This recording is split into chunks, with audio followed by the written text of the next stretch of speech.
From Paris to Rome, from Munich to Budapest and then to Moscow, Wang Yi was already on his way to Europe right after the Lantern Festival.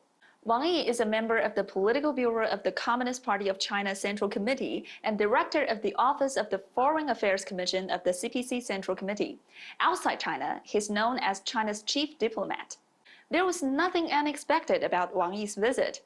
After 3 years in the pandemic, exchanges on all fronts between China and Europe were in dire need of recovery, and the two sides needed to have mutual trust and close communication back on track. Economic and trade cooperation also needed enhancing to generate value that make up for the lost time. A year has passed since the Ukraine crisis escalated. In this context, a relatively objective and sober voice from China is welcomed by the international community, especially European countries.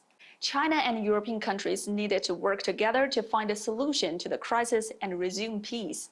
Wang Yi's visit is also necessitated by the current conditions.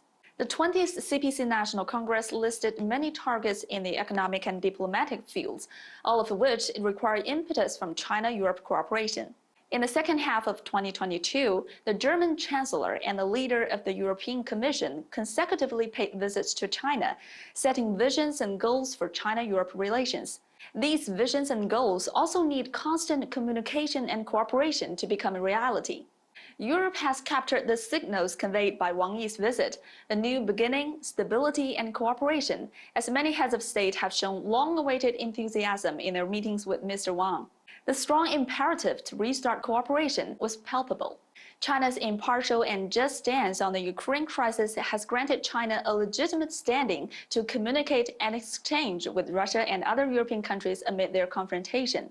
China's position also sheds light on finding a cure for Europe to cease fire and resume peace.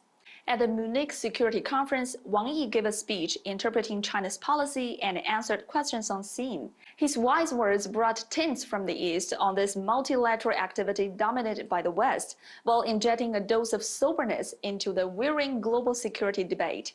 Following the events, China released the Global Security Initiative concept paper and policies regarding the Ukraine crisis.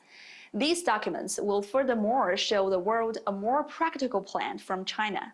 Restart, stability, and recovery will be the themes of this year's China-Europe relationship. The journey is initiated by Wang Yi's visit to Europe, which sends positive signals for the steady and healthy bilateral development. So long as the Chinese and European markets, forces, and civilizations engage in candid communication and practical cooperation, the two parties can conquer any challenge and crisis together in a bid to better visualize a multipolar order and democratize international relations. I'm Su Lan in Beijing. Thank you for watching.